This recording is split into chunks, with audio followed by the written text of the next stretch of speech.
vous salue dans le beau précieux de notre Seigneur Jésus. Je suis content, je suis très content de savoir qu'aujourd'hui est le jour où nous voyons à nouveau que le Seigneur vous bénisse. Alors, la fois passée, nous avions parlé de l'Église. Je sais que beaucoup sont restés sur leur faim. Ce n'est pas, vous savez, les Écritures ne peuvent pas être décortiquées de A à Z. Surtout que nous avons fait l'option de ne pas être trop long. De ne pas être trop long sur la chaîne afin que les vidéos soient faciles de lecture pour tout le monde. Alors, je vous conseille vivement, si vous n'avez pas lu les vidéos précédentes, je vous conseille d'aller les lire afin que vous ayez une idée fixe, une idée claire alors de ce que nous disons par rapport au mystère de Dieu. Que le Seigneur vous bénisse. Prions. Seigneur, nous voulons te rendre grâce pour ce moment que tu nous accordes. Nous voulons compter sur toi afin que ton esprit puisse nous conduire en toutes choses. Fais ceci pour ta gloire, dans le nom puissant de notre Seigneur Jésus. Amen. Alors aujourd'hui, il me plaît de vous conduire dans un autre aspect du mystère du Christ. J'avais dit l'autre fois que l'Église est l'entité que Christ reconnaît, que Dieu reconnaît, parce que Dieu a tout fait pour Christ et Christ a tout fait pour l'Église. Et donc, par ricochet, Dieu a tout fait pour l'Église. Alors, nous allons lire un verset qui parle de l'héritage des saints. Donc, le thème d'aujourd'hui, c'est l'héritage des saints. C'est quoi l'héritage des enfants de Dieu? L'héritage de ceux qui sont venus à Christ. C'est quoi l'héritage de cette entité, de cette personne morale? Qu'est-ce que cette personne morale que l'Église a reçu comme héritage? Oui, c'est ça que nous allons voir. Et Paul va dire, nous remercions le Seigneur que nous nous rendons capables de prendre part à l'héritage des saints dans la lumière. Je viens de lire dans Colossiens 1, verset 13. C'est quoi l'héritage des saints? Alors, j'aimerais rapidement repartir dans Genèse 12. Et avant Genèse 12, il n'y a pas eu de parole, de promesse claire. Il n'y a pas eu de parole, de promesse claire. Donc, c'est à partir de Genèse 12 que nous avons lu pour la première fois dans la Bible une promesse que Dieu a faite à Abraham. Donc, je vais rapidement lire ça et nous allons commencer. L'Éternel dit à Abraham, quitte ton pays, ta patrie et ta famille et va dans le pays que je te montrerai. Va dans le pays que je te montrerai. Je ferai de toi une grande nation, je te bénirai, je rendrai ton nom grand et tu seras une source de bénédiction. Donc, c'est la première fois, comme je disais tantôt, que la Bible nous parle de promesses, que la Bible fait une promesse ferme à Abraham. Il dit de quitter son pays, les gens de sa famille, sa nation, pour se rendre dans un pays qui lui montrera. Vous savez quoi? Abraham a obéi lorsque Dieu a tué son père. J'ai dit Dieu a tué son père parce que son père constituait un blocage pour lui. Donc, lorsque Dieu a mis fin à la vie de son père, alors, effectivement, il a obéi à l'Éternel et il était sorti de sa maison et il s'est mis en route et Dieu a commencé à le guider. Donc, Dieu le conduisait et arrivé à un niveau, Dieu lui a dit, au fait, je t'ai promis un pays, mais au fait, c'est pas toi qui verras ce pays. Tu ne verras pas ce pays. C'est ta descendance qui va hériter de cette promesse. Gloire à Dieu, très important. Donc, c'était alors une promesse ferme que Dieu avait faite à Abraham, une promesse de terre, une promesse de pays, une promesse de nation que Dieu a faite à Abraham. Gloire à Dieu. Alors, je vais aller vite en besoin pour vous dire qu'au fait, ce pays que Dieu a promis à Abraham, c'est au fait Christ, ce pays que Dieu avait promis à Abraham, cette nation, cette terre que Dieu avait promise à Abraham. Gloire à Dieu. Donc, Christ, au fait, c'est la terre que Dieu a promise à Abraham. Et comme nous lisons dans le Deutéronome, je ne vais pas lire, la Bible qualifie cette terre de bonne, de riche. Cette terre est riche en plusieurs choses, en eau, en arbres fruitiers, en lacs, en minéraux, en fruits, en lait et en miel. Donc ce pays est un pays très riche. Christ est très riche. Ce pays est un pays de montagne. La Bible déclare que c'est un pays de montagne. Peut-être que je vais revenir sur la signification de toutes ces choses parce que Christ constitue toutes ces choses, au fait, oui.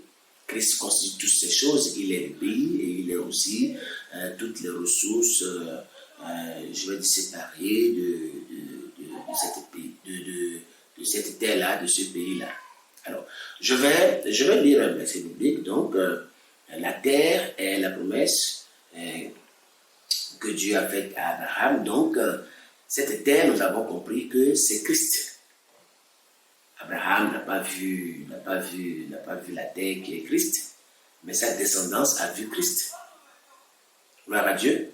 Alors, je suis en train de vous parler de la portion ou de l'héritage de l'Église, du corps de Christ. Toi et moi, nous formons le corps, nous sommes membres du corps. Qu'avons-nous reçu comme héritage? C'est Christ. Nous n'avons pas reçu de choses, nous n'avons pas reçu de choses, nous n'avons pas reçu l'argent, nous n'avons pas reçu l'or, nous n'avons pas reçu de maison, nous n'avons pas reçu de terre, nous n'avons pas reçu de biens. Nous n'avons reçu que Christ. Frères et sœurs, si tu ne te fais pas bien l'idée que ta richesse, ce n'est que Christ, tu es mal barré. Parce que tu vas te fatiguer. Tu vas te fatiguer en pensant que tu as reçu plusieurs choses. Non, en tant qu'Église, nous n'avons pas reçu deux choses. Nous avons reçu Christ.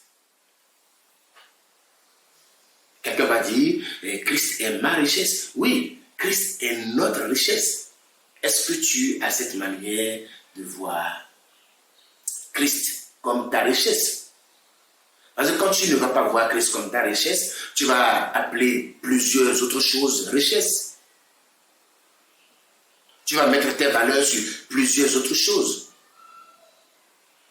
Gloire à Dieu, très important. J'aimerais vous lire un acte 3, le verset 14.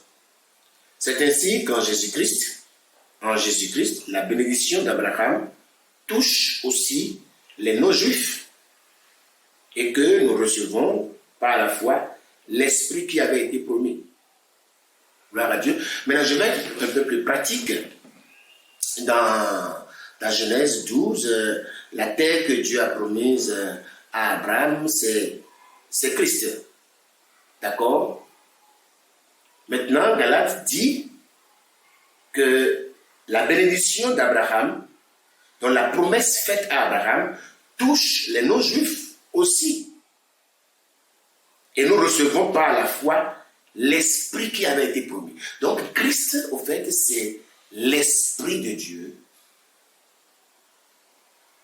que Dieu avait promis à Abraham. Très important. Ça veut dire quoi? Ça veut dire que en tant qu'Église, nous avons reçu le Saint-Esprit, l'Esprit de vie. Qu'avons-nous de plus que le monde? C'est l'Esprit de Dieu. Pourquoi ferons-nous la différence? À cause de l'Esprit de Dieu. Toutes les fois, nous ne serons pas conduits par l'Esprit de Dieu. Nous allons nous départir de notre héritage. Et quand on s'écarte de son héritage, on fonctionne mal, on est mal barré. À quelles conditions serons-nous sûrs que Satan sera toujours sous nos pieds? Parce que la Bible déclare que nous sommes assis dans les lieux célestes avec Christ. Et Satan est sur nos pieds, est sous nos pieds. C'est quand nous serons en esprit.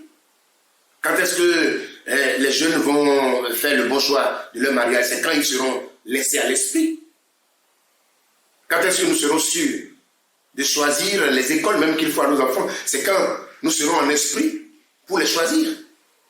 Quand est-ce qu'on va nous offrir plusieurs boulots et que nous saurons que celui-ci n'est pas le bien? C'est quand nous allons nous laisser à l'esprit parce que nous serons en train de jouir de notre héritage. Très important. Qu'avons-nous, enfants de Dieu? Nous n'avons que Christ. L'esprit de vie, l'esprit qui connaît tout. L'esprit que nous pouvons consulter à tout moment pour savoir les choses. Parce que Dieu peut dire, va à un endroit T, et arriver à va à un endroit X, et arriver à cet endroit, Dieu peut te dire non. Attends.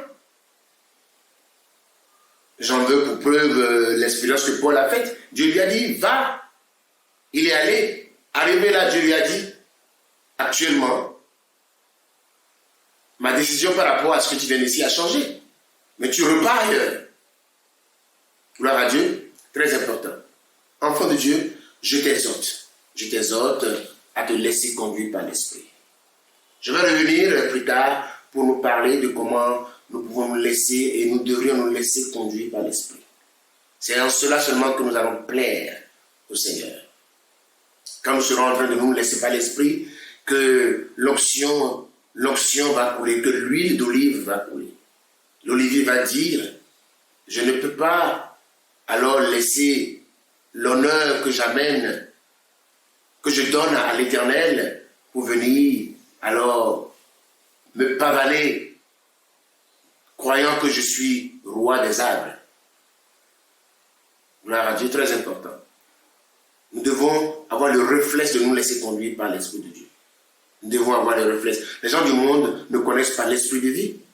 Nous aussi, nous plutôt, j'allais dire, nous le connaissons. Les gens du monde ne le calculent pas parce qu'ils ne le connaissent pas. Nous le connaissons parce qu'il est en nous. Donc le mystère que Dieu a caché tout le temps, c'est Christ en nous, aujourd'hui. L'espérance de gloire. Et s'il est en nous, étant qu'espérance de gloire, nous devons considérer cela, sachant que c'est ce que nous avons hérité et en fait usage. Et en bénéficier, j'allais dire. Que le Seigneur vous bénisse. Je vais m'arrêter là. Je vous reviendrai plus tard. Et me laissant conduire aussi par l'Esprit. En attendant, prions. Seigneur, nous voulons te rendre grâce pour ce moment court que tu nous as donné. Je sais, Seigneur, que beaucoup de tes enfants, Seigneur, veulent se faire conduire par toi, mais ne savent pas comment ils vont le faire. Donne-nous, Seigneur, de marcher pas à pas pour apprendre à comment nous laisser conduire par toi. Fais-le pour ta gloire. Dans le nom puissant de notre Seigneur Jésus, nous avons prié. Amen. Je vous remercie. À la prochaine. Prenez soin de vous.